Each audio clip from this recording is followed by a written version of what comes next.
السلام علیکم ناظرین، امید ہے آپ حضرات خیر و عافیت سے ہوں گے۔ ایک بار پھر آپ تمامی حضرات کا استقبال ہے نور اخلاق یوٹیوب چینل پر۔ محترم ناظرین، رمضان المبارک میں ایک ایسی عظمت والی رات ہے جس کی تعریف میں اللہ تبارک و تعالیٰ نے پوری سورت نازل فرمائی۔ اسی رات میں قرآن کریم لوح محفوظ سے بیت المعمور پر اتارا گیا۔ اللہ تبارک و تعالیٰ کا ارشاد ہے، اِنَّا أَنزَلْنَاهُ فِي لَيْلَةِ الْقَدْرِ وَمَا أَدْرَاكَ مَا لَيْلَةُ الْقَدْرِ لَيْلَةُ الْقَدْرِ خَيْرٌ مِّنْ أَلْفِ الشَّهْرِ تَنَزَّلُ الْمَلَائِكَةُ وَالرُّوحُ فِيهَا بِإِذْنِ رَبِّهِم مِّنْ كُلِّ أَمْرٍ سَلَامٌ هِيَ حَتَّىٰ مَطْلَعِ الْفَجْرِ۔ بے شک ہم نے اسے لیلۃ القدر میں اتارا، اور تم نے کیا جانا کیا ہے لیلۃ القدر؟ لیلۃ القدر 1000 مہینوں سے بہتر ہے۔ اس میں فرشتے اور جبریل اترتے ہیں اپنے رب کے حکم سے، ہر کام کے لیے وہ سلامتی ہے صبح چمکنے تک۔ قرآن کریم کی اس صورت میں اللہ تبارک و تعالیٰ نے فرمایا کہ ہم نے قرآن کریم کو ایک رات میں اتارا، اور دوسری جگہ ارشاد فرماتا ہے، شہر رمضان الذی انزل فیہ القرآن، کہ ہم نے اسے رمضان کے مہینے میں اتارا ہے۔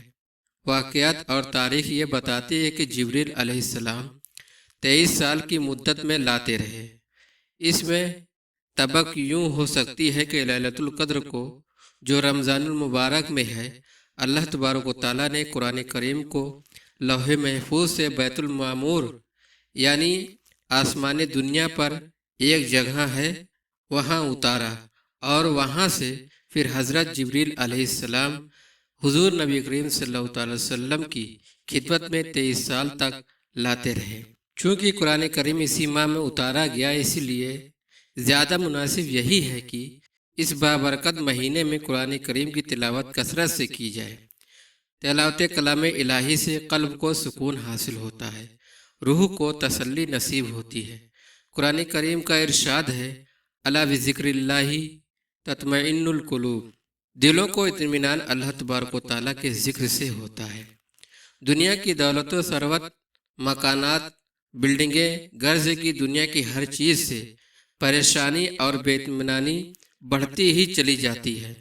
صرف ایک اللہ تبارک و تعالیٰ کا ہی ذکر ہے جس سے دل مطمئن ہوتے ہیں۔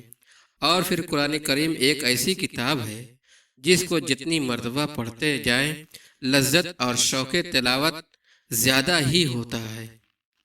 دنیا کی کسی کتاب کو 2-4 مرتبہ پڑھی جائے پھر اسے ہاتھ لگانے کو بھی جی نہیں چاہتا۔ قرآن پاک ہی کا اعجاز ہے کہ ایک ہی آیت کو بار بار سننے اور پڑھنے پر بھی جی نہیں اگتا۔ رمضان المبارک میں عموماً مسلمان نماز تراویح میں ختم قرآن کریم کرتے ہیں، بلکہ میں نے کئی حفاظ ایسے بھی دیکھے ہیں جو صرف ایک رکعت میں ہی ختم کر لیتے ہیں۔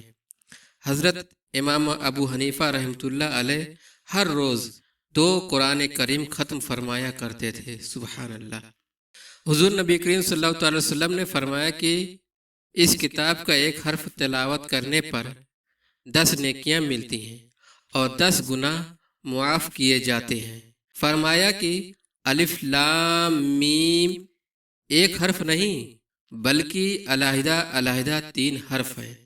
الف لام میم پڑھنے والے کو 30 نیکیاں ملتی ہیں اور اتنے ہی گناہ پر قلم پھیر دیا جاتا ہے۔ جس جگہ تلاوت کی جائے وہاں پروردگار عالم کی رحمت کی بارشیں نازل ہوتی ہیں۔ سبحان اللہ۔ اسلام میں پہلی ہجرت حبشہ کی طرف ہوئی۔ جن حضرات نے یہ ہجرت فرمائی اس کی قیادت حضرت عثمان غنی رضی اللہ تعالی عنہ کر رہے تھے۔ اس قافلے میں حضرت جعفر ابن ابی طالب بھی شامل تھے۔ یہ قافلہ حبشہ جا کر آباد ہو گیا۔ ادھر کفار مکہ نے ان مسلمانوں کو وہاں بھی چین سے نہ بیٹھنے دیا۔ ایک وفد شاہ نجاشی کے دربار میں بھیجا کہ چند مسلمان تمہارے ملک میں آ گئے ہیں جو ملک میں فساد اور بدامنی پیدا کریں گے، بہتر ہے کہ آپ ان کو اپنے ملک سے نکال دیں۔ اس وفد کی باتیں سن کر شاہ حبشہ نے مسلمانوں کو اپنے دربار میں بلایا اور حقیقت حال دریافت کی۔ حضرت جعفر طیار رضی اللہ عنہ نے شاہ نجاش کے دربار میں جو تقریر فرمائی اسے آپ بھی سماعت فرمائیں۔ اس تقریر کو سیرت ابن ہشام سے لیا گیا ہے۔ حضرت جعفر نے کہا، اے بادشاہ، ہم جہالت میں مبتلا تھے، بتوں کو پوجتے تھے، نجاست میں آلودہ تھے، بیہودہ باتیں کرتے تھے، ہم میں انسانیت اور سچی مہمانداری کا نشان تک نہ تھا۔ ایسی حالت میں خدا نے ہم میں سے ایک بزرگ کو مبعوث کیا جس کے حسب و نسب سچائی و دیانت داری، تقوی، پرہیزگاری، پاکیزگی سے ہم خوب واقف تھے۔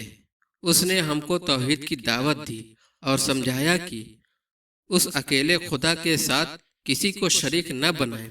اس نے ہمیں پتھروں کی پوجا سے روکا۔ اس نے فرمایا کہ ہم سچ بولا کریں، وعدہ پورا کریں، گناہوں سے دور رہیں، برائیوں سے دور رہیں۔ اس نے حکم دیا کہ ہم نماز پڑھا کریں، صدقہ دیا کریں اور روزہ رکھا کریں۔ ہماری قوم ہم پر ان باتوں کی وجہ سے بگڑ بیٹھی ہے۔ اس نے جہاں تک ہو سکا ہمیں ستایا کہ خدا کی عبادت چھوڑ دیں اور لکڑی اور پتھروں کی مورتوں کی پوجا شروع کر دیں۔ ہم نے ان کے ہاتھوں بہت تکلیفیں اور ظلم اٹھائے ہیں، اور جب مجبور ہو گئے تو آپ کے ملک میں پناہ لینے آ گئے ہیں۔ شاہ نجاشی نے یہ تقریر سن کر کہا کہ مجھے وہ کتاب سنائے جو تمہارے رسول پر اتری ہے۔ حضرت جعفر طیار نے بھرے دربار میں سورہ مریم سنانا شروع کر دی۔ ابھی چند ہی آیت پڑھی ہوں گی کہ بادشاہ رونے لگے۔ شدت گریہ سے ان کی داڑھی آنسوؤں سے تر ہو گئی۔ کہنے لگے، یہ تو وہی رسول ہیں جن کی خبر یسوع مسیح نے دی تھی۔